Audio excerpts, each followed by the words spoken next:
Meanwhile, President Aquino assures that the guilty in the Jennifer Laude killing will be made to answer for the crime. At the same time, the president stressed the scrapping the Philippines-U.S. Visiting Forces Agreement or VFA does not assure that no Filipino will be killed by someone from the U.S. The chief executive maintained the need for the VFA, saying it serves a purpose for both the Philippines and the United States. More from Elena Luna.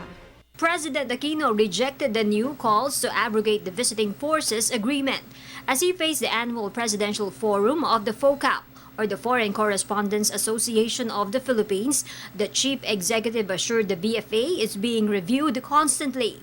In light of the incident involving a Filipino transgender and an American Marine, President Aquino said the tragedy will be settled and that the guilty will be made to answer for the crime. If we abrogate the treaty, does that mean nobody will be killed in the Philippines by somebody from America? No. Will there be a guarantee to that? I don't think so. In the same token, that I guess in the reverse, there have been Filipinos who I assume have also killed Americans in America.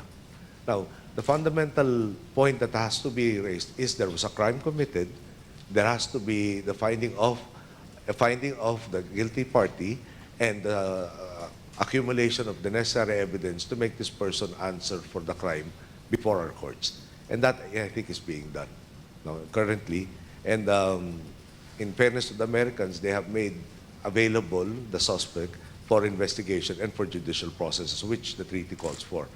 I don't think there's any shielding. There is the desire for protection of everybody's rights, from the victim to everybody who's accused. So at the end of the day, the treaty serves a purpose for our country as it serves a purpose for America. An hour before the president faced FOCAP, U.S. Marine Private First Class Joseph Scott Pemberton was transferred to a facility in Camp Aguinaldo. President Aquino denied treating the suspect with kid gloves.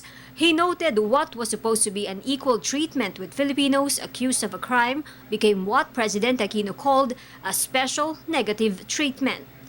If you were a Filipino accused of the crime, you will not be detained at this point. If you cannot be charged, you will have to be set free. This guy is an American and he has less rights than a Filipino accused of the same crime. So you're saying special treatment. He's getting a special negative treatment in effect. He hasn't been charged. He was not caught in the act.